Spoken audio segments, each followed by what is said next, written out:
Hey, everybody. Welcome to the show. It seems like we're a little bit wonky there. Remember how I said plumb is plumb, level is level, and square is square? I don't think we're square here. Um, we are live here on the Cabinet Maker Profit System show. We're going live on the Facebook page, and this will be put onto the podcast as well. So those of you listening to this as a podcast, if for some strange reason you want to see it on Facebook, it'll be in the feed there. Hey, by the way, we just started a new channel, it's a closed group. It's only for business owners on Facebook, and it's called Contractor Strategy Group. So feel free to join me there for sure. Hey, today we're going to be talking about a concern that I've been hearing since COVID has started to wind down. Things are opening back up. I know there's a couple of states and even some provinces where things are still a little bit hinky, but business is really getting back to normal here. So something I've been hearing from people is, Dom, I need more commercial work. And, one particular conversation I had, it's Thursday today as I'm recording. I had this conversation Monday of this week, but it's like a couple conversations I've been having over the last few weeks because it depends on where people live, right? Some states and provinces have opened up faster. But the realization has come that some of you have too few clients giving you work. So this is a risk that we've got in any commercial work, but here we're talking about commercial cabinetry, architectural millwork, maybe even furniture making, FF&E, and things like that. But when you look at how many customers you actually do work for, if you've only got a handful, like 1, 2, or 3 general contractors or designers that are giving you work, you are at risk. And for me to do my best work, I've got to be just blunt with you. You're at a lot of risk. And the reason is, if 1 or 2 of those GCs or designers stops referring to you for whatever reason, then things slow down to a grinding halt pretty fast. When you got work in progress, hopefully that's 6, maybe 8 months, whatever your wave of work is. But either way, that's going to grind to a halt because you've got too much risk. You've allowed yourself to sell to too few, like to not enough clients.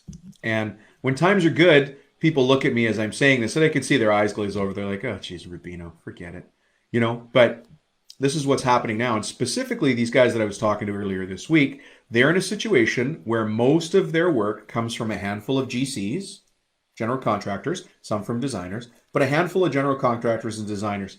Let me think back. I think they had 5 companies that referred work to them.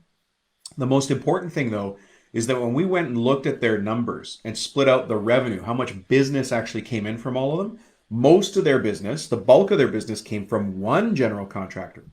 Pretty bad, right? You can see the risk now that we've spent 2 minutes talking about it. How long have I been online? 2 minutes and 54 seconds so far.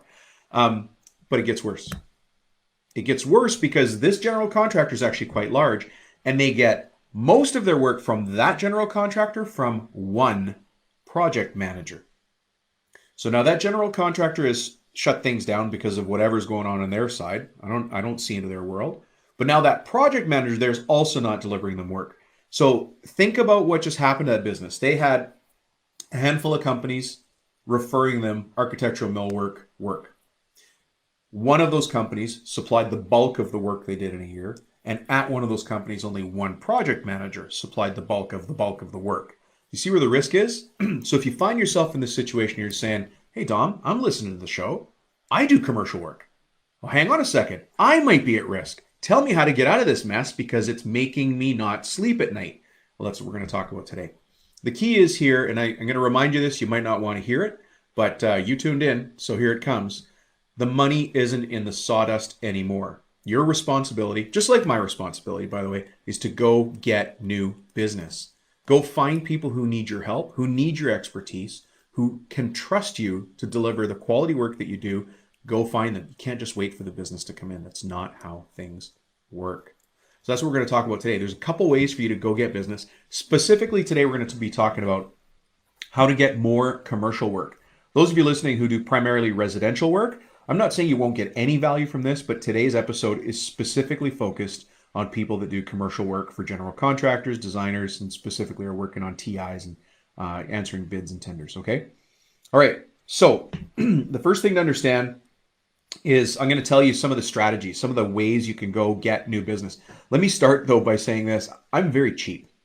I don't know if any of you are cheap. I'm cheap. And that actually works in your favor in this case. And the reason that works in your favor is because I challenge myself first to find ways to get new business for a total cost of zero. So I have to get really creative. That's always been my way. I'll overcome everything with creativity. Just like you value engineer a project, you can see things in a different way and you know how to do it in a more efficient or effective way. I do the same thing on the business improvement side. So I'm very cheap. I don't mind saying it. I can't spend your money. We can talk about things you can do, but I take very seriously when we talk about a marketing campaign, right? And how much it's going to cost. Some things are worth spending a few extra bucks for. I'm not even going to talk about that side today, which is the online side. We're going to leave the online side for a totally different conversation. I'm going to talk about things you can do in your office right now without going to hire a company to bring in leads from the internet, which works, by the way. But here's the first ones I want to talk about. Number one, pick up the phone. Pick up the phone. It sounds so crazy and so old-fashioned, but let me ask you this. What if I told you there's a magical tool? And this magical tool will connect you immediately to the brain of the person you most want to sell to. And not only that, but you'll be able to speak to them one-to-one in their mind and hear what they have to say, understand their needs, and talk back to them in a language they're going to understand. And that tool is called a telephone. It works. All you got to do is pick it up. Now, some people don't like to pick up the telephone. Myself, I don't care. I pick up the phone all day long. It doesn't bother me at all because I know I add a lot of value, and I've been picking up the phone for many, many, many years, and I'll still continue to do it. I know it works. Strategy number one, pick up the phone. We won't talk about that one too much today. Strategy number two, direct mail. We are going to talk about this one today because this one's super easy to do. And once you set up the system, which I'm going to show you right now, it's really not hard to put it in place, and it repeats. So it's a consistent, repeatable, reliable system that's going to get your phone to ring. Back to the telephone. We're directly connected to the decision maker, brain to brain, mind to mind, voice to voice. Really powerful. We are going to talk about direct mail today because it's a great tool for you. We could talk about awards, going to get awards. Listen, I want you to get awards. I want you to get testimonials, and I want you to get referrals, and all those things are great, but that does not generate leads. Today, we're talking about lead generation, not conversion rate. Now, those of you who've seen me speak at different events or have been listening to the show or following me anywhere, you'll understand that I take you through a business operations process flowchart. It sounds so compelling and so exciting, and it is to me. But when you think about, at the top, we're generating leads, we're generating interest, we're answering tenders and bids, or we're talking to general contractors. We're doing lead generation, and then we get the job. Right? At some point we get the job. Well, there's a conversion rate. It's like a batting average in baseball. If you talk to 10 new potential clients, but you get one deal, you have a 10% conversion rate. Well, I want you to understand that getting awards only helps you with your conversion rate. It doesn't help well enough with lead generation, right? So I'm here today talking about how you can be proactive and go into the market today to get business now that you need in progress right now, because your cash flow, what are we at? July, August, September, October. If you don't want an August, September, October that are going to suck, we got to start yesterday. Yesterday, not tomorrow. And I'm going to show you what to do here in this show. All right. And then, of course, you could always go answer public bids. But you know what that's like. They throw a bone out in the street and everybody jumps on it. So if you want to answer public bids, for sure, lots of you do that. Go ahead and do that. But you might be wasting a lot of time. I'd like you to spend a little bit of time with me now being creative and working smart, actually working wise, okay? We're going to talk about using direct mail as a way to consistently bring in leads from new business into your wood shop, okay? Does that make sense? So let's jump into that right now. Oh, by the way, I'm going to tell you this. We are going to give ourselves a budget of very little money. We could say it's going to be zero. I'm going to need a little bit of money out of you. It's not zero, but we're talking about $2.50 per target. I'll talk about targets in a second. So $2.50 per target per mailer. And we're going to try and do 2 mailers a month. So you're talking about $5 a month per target. And for the purposes right now, just tell me a target is a general contractor or a PM at a general contractor. So if you've got 10 general contractors you want to focus on, then you're going to spend 10 times $5, $50 a month. So that's the lowest I can get it for you, my friend. I'll do everything I can to keep it cheap, but don't confuse cheap with effective, right? not to throw too much marketing jargon out there, but there is a really important tool we use when we're talking about marketing, and it's called, you ready for it now? I'm going to use business coach talk, acquisition cost versus lifetime value. Okay, so it's a very important consideration.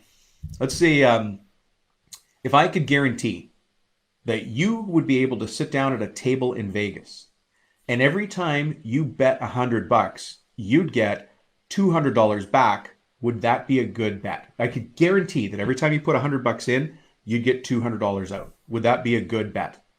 It's absolutely 100% guaranteed. $100 in, you put $100 on the table, you're going to get $200 back. That's a good return, right? Well, that your acquisition cost for getting that $200 was $100. That's what you paid. The lifetime value in that case is zero because you only got the one deal. When we talk about investing $5 a month into one general contractor, and I hope you have a list of 10 or so, but let's just say one, the lifetime value of that general contractor is what? If you brought on a new GC right now and they brought you, let's just say they're a home builder GC, just for example, and they do medium to high-end kitchens, so somewhere in the $40,000 to $50,000 range. That's $40,000. And you're hopefully, we're not in this part of the conversation right now, going to make $4,000 on that. Would you spend $5 to make 4,000? That's what we're talking about here.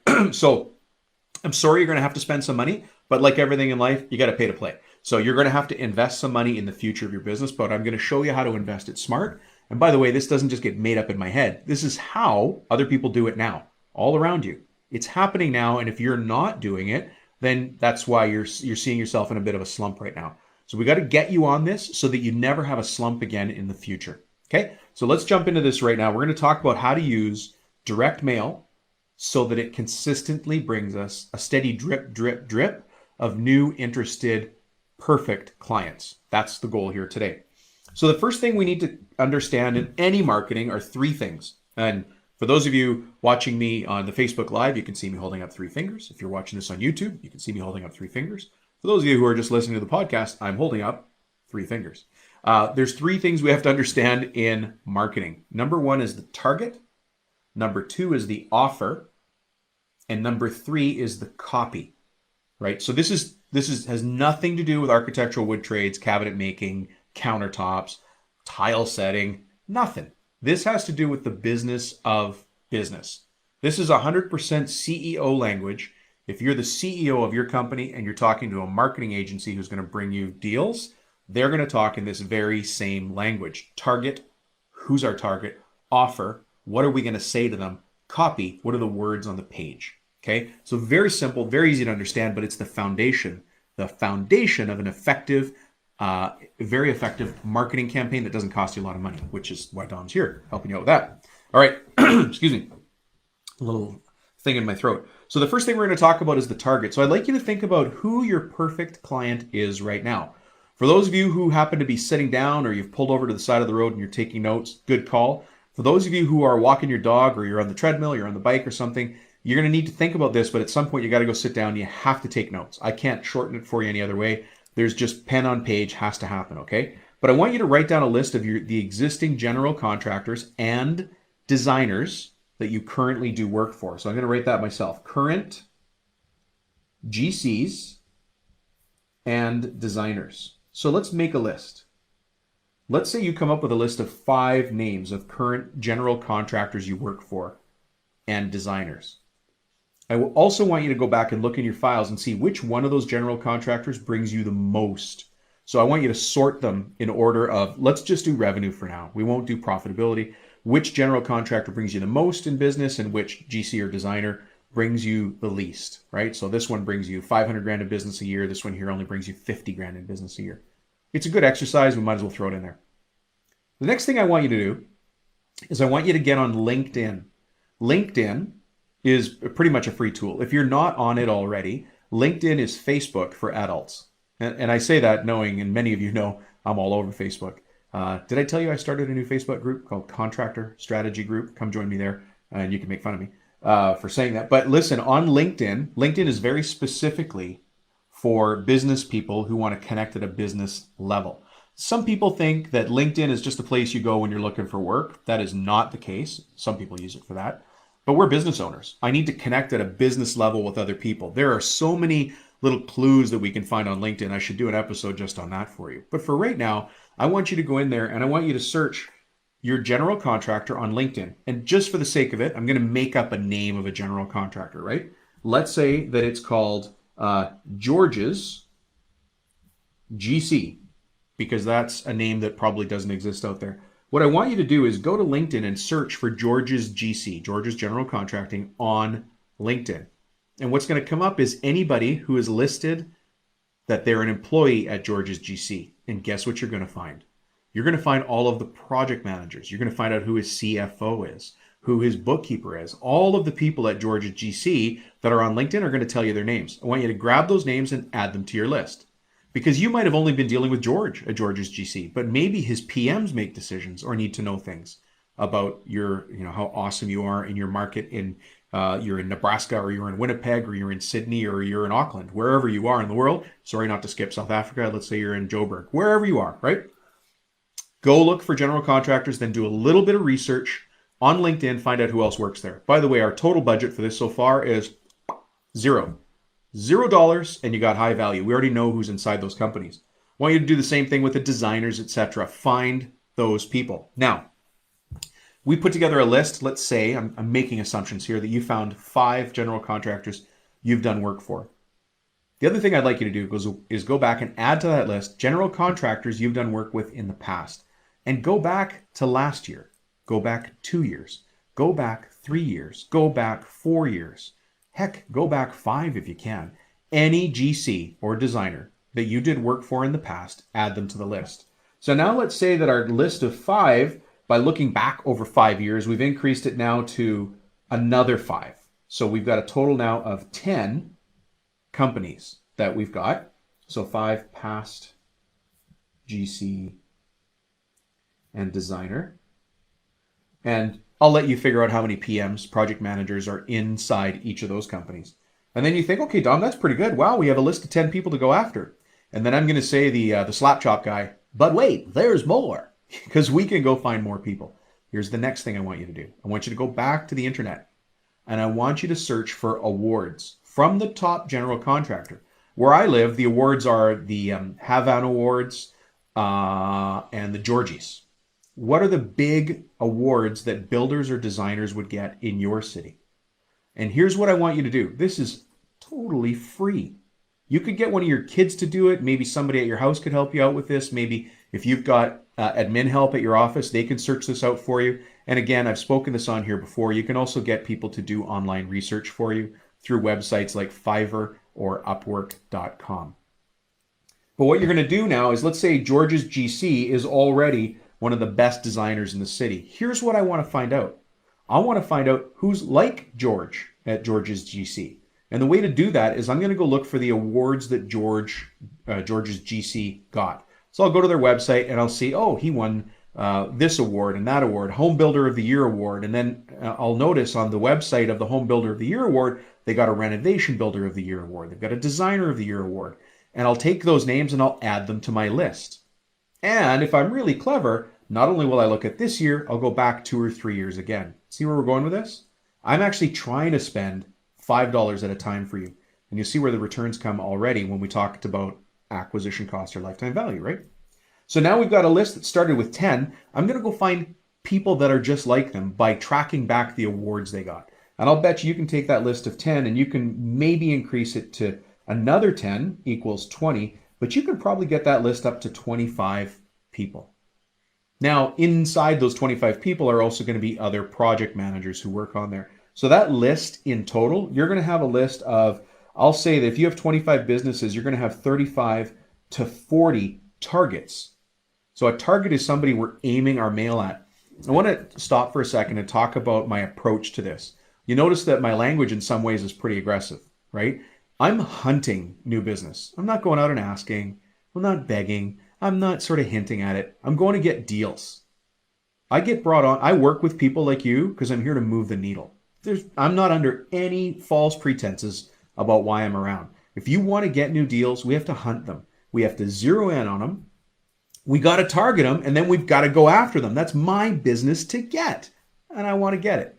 And so I'll show you how to do that. I do all this with a smile on my face, but really I'm very focused on what I do, right? So we've got a list now of 35 to 40.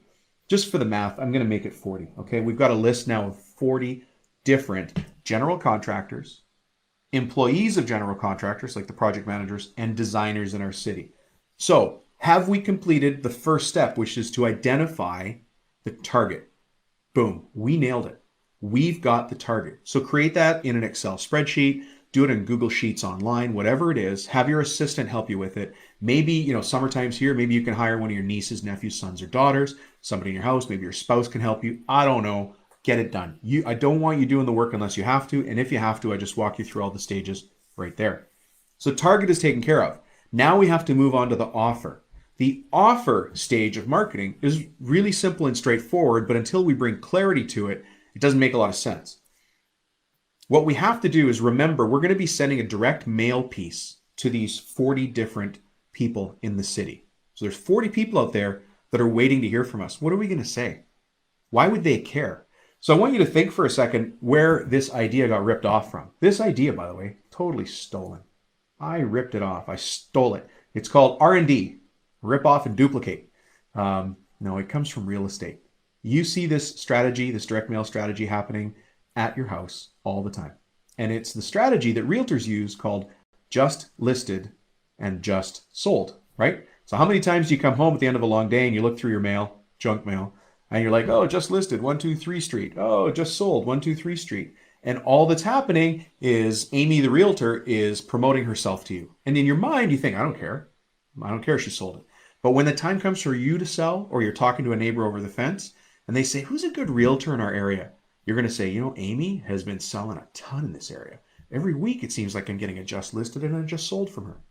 That strategy itself keeps coming across your table at your house because it works. And if that strategy works in that industry, it works in this industry. And by the way, we've put it in place in lots of architecture, millwork, and cabinetry firms all across North America already. Sorry, just a little bit of water there. All right. So what are we going to say in the direct mail pieces we send? And by the way, for those of you worried, what's the direct mail piece going to look like? That's actually the easiest part of the whole thing. I'll get to that. That's the third piece. So what are we going to say in that direct mail piece to the designers, the project managers, and the general contractors? Well, we need to talk about their pain. What is the thing that frustrates them most about cabinetry, architecture, millwork? And what's the thing that frustrates them most about the business in general? And once you have a good handle on that, then you can turn that into a couple of statements, because the actual words you put on the page are important, but they're only secondary of importance to who you sent it to, right? So the first and most important thing is target, and then comes offer. So in the offer, we're going to say things that would appeal to those people. So what does a builder care about? What does a builder care about? I'm asking you this question right now. Some of you are yelling this in your truck, right? All they care about is on time and on budget. Great, write that down. Builders care about on time, on budget. What else do builders care about? They don't want a headache.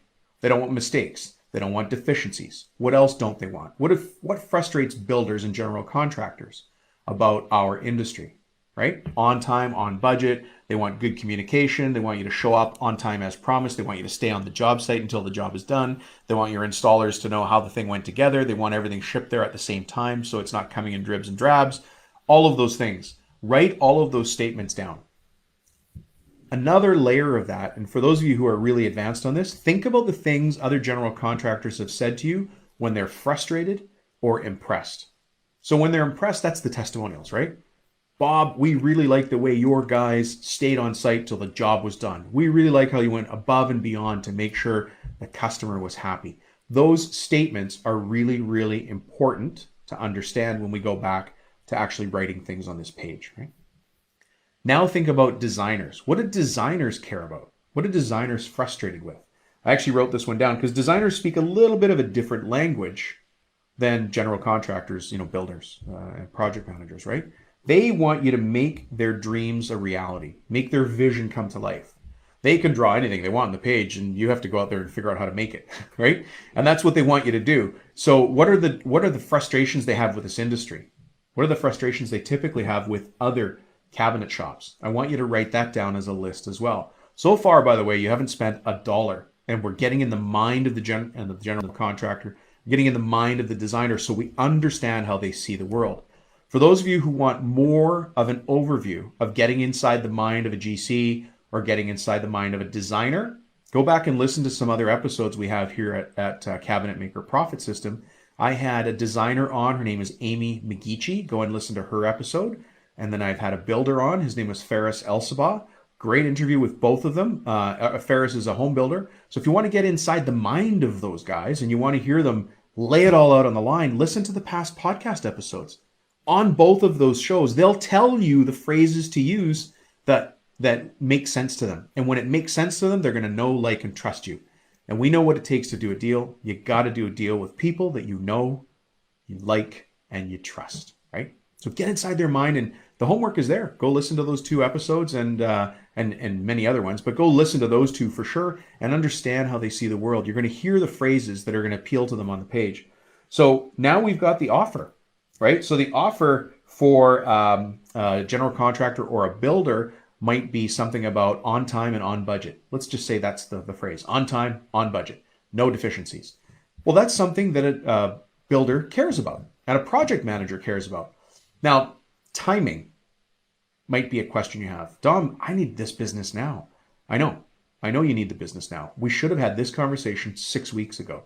You should have been listening to the show and putting this in place 8 weeks ago. Or you could have reached out to me yesterday and we could have had the conversation one-on-one. You got to start today. We can't wait till tomorrow, because tomorrow's going to turn into 2022.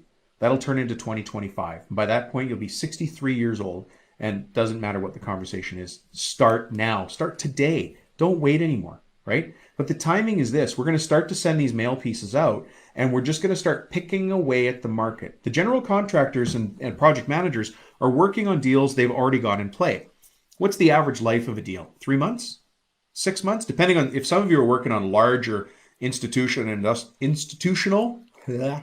and industrial projects, you might be looking out 4 years in your production schedule. That's pretty cool. Others of you are looking out 3 weeks, 3 months. Whatever that time frame is, that's how long it's going to take you to generate some new business, right? So we got to start sending these things out right now, because the project manager who's frustrated today because they're doing so-and-so's coffee shop, let's give the coffee shop a name, Charlie's Coffee. They're frustrated with the cabinet maker that's working on Charlie's Coffee Shop right now. You don't know it. They're not going to tell you, but they're thinking in their mind, I wish there was somebody else.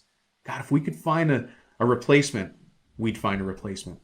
And then suddenly your direct mail piece is going to come across their desk, and they're going to look at it and they're going to go, these guys are on time and on budget. The guys we've got right now doing Charlie's Coffee Shop are not on time. They're certainly not on budget, and the deficiencies are through the roof. Maybe next time we should call this company, the one that just sent me the direct mail piece. And that's what we're trying to do. The same as the real estate agent who sends you the just listed and just sold. For those of you who have family members in real estate, and you might want to talk to them about this strategy later, this strategy in real estate is called farming. It's a farming strategy. You look at the whole population of the city you've got. For those of you who are listening to this as a podcast, I'm trying to draw a square with my arms here. You look at this big map of the city that you're in, and that's your field. And now what you're going to do is you're going to plant seeds in that field. That's the direct mail pieces are going out there. Not all of them are going to take, but the ones that do are going to grow into deals for you in the future. Because I don't want you in a situation you're in right now where you need commercial work and you don't know where it's coming from. Picking up the phone is one thing, but even that's going to take some time. And you're probably going to get busy because you're doing more estimates than you've ever done. You're finding yourself behind. Maybe you're short a few guys because of the COVID thing, and now Dom wants you to make some phone calls? Sounds insane. Why don't we put a system in place so direct mail can go out that you don't even have to touch? Let's talk about that part now. So we've talked about the target. We understand. How did I get you to 40 different general contractors / builders, project managers, and designers? Remember how we got there? Then we talked about the offer, the thing they care about the most. We talked about that. And you're going to know this anyways from being in their industry. But that's what we're going to write on the page. Hopefully you've scribbled down some notes while you're listening to this about what it is they care about. In this example, we're using on time, on budget, no deficiencies, just as an example. Now comes the copy, putting it on a page. Some of you listening are like, okay, Rubino, all of this stuff sounds fantastic. I want to put it in place, but I can't. I don't have the time. I don't have the people. I can't even delegate the stuff I already need. The stuff I already know I need to do, to the people I've got. I get it. I don't know how I can help you. But here, let me do this. If you want to reach out to me and have a phone call, I have probably one of these phone calls a day. Send me a text message. You can text me at 604-837-8361. You can text me. I've got another number now, which is 831-824-7850. We'll just set up a phone call. There's no charge for the phone call. It's just me helping out. I love what I do. And if we can get on the phone and walk you through a scenario you've got, give me a call. I'm happy to do it. We won't do it at a time that I can't do it. So as long as we can fit it on the calendar, and you'll get on the calendar with me within about a week and a half anyways, right? So it won't take that long for us to find a time to meet. So do that. There's my offer to you. Please, if you're stuck on this and you don't know what to do next, call me 604-837-8361 or 831-824-7850. But let's get back to this. Dom, how do I make this thing? Well, you got a couple of things at your disposal. First of all, I want you to think like a CEO. I want you to think like the president of your architectural millwork company. I want you to think like the president of your countertop company. I want you to think like the president of your cabinetry shop. Presidents delegate and manage. They don't do. And it's time for you to go into that president role. I don't want you putting together the actual direct mail piece. No offense, but what a waste of time. You've got other things to do. This is low-end work. This is work other people can do. So get somebody else in your company to do the keyboard work. You don't have to do that. I need you out there doing estimates. I need you doing the end of job report, the project profitability report. I need you running the finance and forecast meeting. I need you making sure the dashboard is in place and the huddle is done and the vendors are doing what they need to do and that your foreman has everything he or she needs to make sure the projects are going out as they are. You can get somebody else to do this part. Don't get sucked into it, okay? But here's a couple of resources for you to delegate to. Number one is internally. So hopefully you've got some staff. Number two is at your house. Do you have somebody at your house now who is summer vacation right now? Maybe they have some work they need done. Number three is get to one of these online contractors. You've got Upwork.com. You've got Fiverr.com. Fiverr is spelled Fiverr.com. You've got that. Or if you want, call my office. I have an assistant who does this for lots of people. And if you want to have my team do it, I don't know, we'll talk about that. But either way, go find somebody who can do this for you, because all you're doing is tapping into a system that already exists. And I want you to have that system at your disposal. The key is, if you've already done step one, figuring out the target, you've already done step two, figuring out the offer. What a waste of time if you don't take step three. And here's what's going to happen. They're going to make up a nice one-sheet flyer. It's going to look great. And you're going to go get it printed at, I don't know where you get it printed, Vistaprint or Staples or somewhere else local. Full color print, both sides. That page, that single page is going to cost you, let me go high on this. Let's say it's going to cost you $1.75. Then you have to mail it directly to the general contractors, builders, PMs, and designers that we talked about. So I've included the cost of the stamp in the $2.50 for each time you send that little piece of bait out there. $2.50 per each one. Well, let's do the math. You've got 40 people on that list, right? Whoops. 40 on that list. Can you see that? And we're going to mail to them twice a month. So that's 80 people on that list. And each time we send a mailer out, it's going to cost, I'm going to say $2.50. I'll bet you it comes in less than that, but I have to choose a number. There you go. That's going to cost you, your investment, not a cost. Ooh, where's the camera? Your investment is $200 per month. That's about as inexpensive as I can make your marketing for you at $200 a month. That's it. $200 a month to send 2 mailers to your perfect target clients with their own pain on the page, and you are the solution on the page. How many calls are you going to get every month? Maybe you get 0 this month. Fair enough. Spend $200 again the next month. Now you spent $400, right? Because you've done it in month 1, got no responses. You did it again in month 2. So we've sent 2 mailers a month, 1, 2, 3, 4. We spent $400 and we finally get a phone call. From that phone call, you get one deal. It's a $40,000 kitchen and you make $4,000. So you just invested $400. Remember the table at Vegas? What if I told you every time, I could guarantee every time you put $400 on the table in Vegas, that table in Vegas, you'd make $4,000 back. How hard would it be for me to get you away from that table? How hard would it be? And that's how marketing works. We have to invest in it, before we can get the money back out of it, okay? There's a story about a crazy trapper. You guys know what trappers are, right? The guys that go out in the forest and they set these leg hold traps and stuff for bunnies or whatever they're trapping. And so all trappers are crazy. There's a little bit of wackiness in them. They're all like hockey goalies. There's a story about a trapper who's walking his trap line, and as he goes through a new part of his trap line, he sees another trapper's cabin. And he thinks, what the hell? I better go check it out. So he goes over and he walks up to the window, and he's in the snow, snowshoes, thump, thump, thump. And as he gets closer, he hears yelling, and he thinks, oh, maybe somebody's in trouble in there. So he looks in the window. The window? He looks in the window. He looks in the window, and he sees crazy old trapper in there yelling at his stove, yelling at his wood-burning stove. And he thinks to himself, this guy's a nut. What's he yelling at the stove? So he puts his ear up to the window, and he hears the old trapper yelling at the wood stove, why won't you give me heat? And then he hears the stove yell back, why won't you give me wood? Story of crazy trappers. I didn't say it was going to be funny. It was just a story. Anyways, that's the same thing. You've got to invest. You've got to put wood in the oven for it to give you heat back. You've got to put marketing into your market to get deals back. Okay? I promise if you talk to me one-on-one, my jokes are better. But here, they're not even close. Anyways, you have to invest money. This is about as cheap as I can make it for acquisition cost versus lifetime value. But really, how much would you be willing to spend today to get a $40,000 kitchen? $40,000 TI, retail end unit caps for a cannabis store. How much would you be willing to spend to get that job? Well, I'm telling you, you could probably do it for $200, maybe $400. Maybe it's going to take you $600. Is it worth it? Do this system. And once you set it up in place, once everybody who has set this system up, everybody who's put this in place refuses to stop using it. How's that? Because you're going to be getting deals out there from other general contractors who are frustrated with their existing supplier.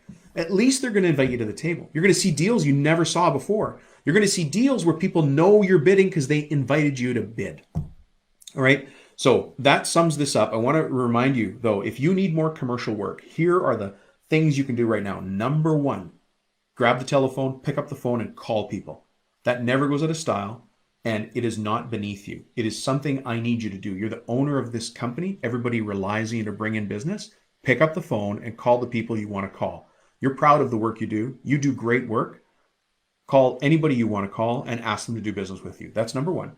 Number two is direct mail, which we talked about today. Number three is go work on your awards and things like that and making sure that you're getting public recognition. That's really good, but it's not going to bring you deals. It's going to help you convert deals. It's not going to bring you new deals. Number four is public bids and tenders. You know those are out there. And then number five, like I said, is the internet. The internet is good, but is it the place that general contractors and designers are looking to find people like you, right? Because we have to speak very specifically to serious people that are already in the middle of a project. And I don't know that the internet is the fastest turn for you, although the internet is a strategy on its own that you can't overlook, okay? But this one is about direct mail today, the very, very low acquisition cost and a very high lifetime value. Because once you get a new general contractor, you're going to hopefully work that job so well that you get more and more repeat business in the future. All right. Did you get a lot of value today? I hope you did. I put everything into it. I even threw in some bad jokes and some horrible accents. Call me if you need anything. I'm always here, always available to help. And remember, we've added a new portion to the show. It's called Storytime with Dom, and that's coming up next. Join me on the Facebook group called Contractor Strategy Group if you want to hear more about business building ideas and strategies just from business owners like us. That's more of a place where we can talk two-way because the podcast is just me out, but the Facebook group is great where we can have a chat going back and forth, not just me and you, but everybody else in the group as well. And it's growing like gangbusters, super fast. People are jumping on that thing. Anyways, go find me there, Contractor Strategy Group on Facebook. Have a great day, folks. We'll talk to you all soon.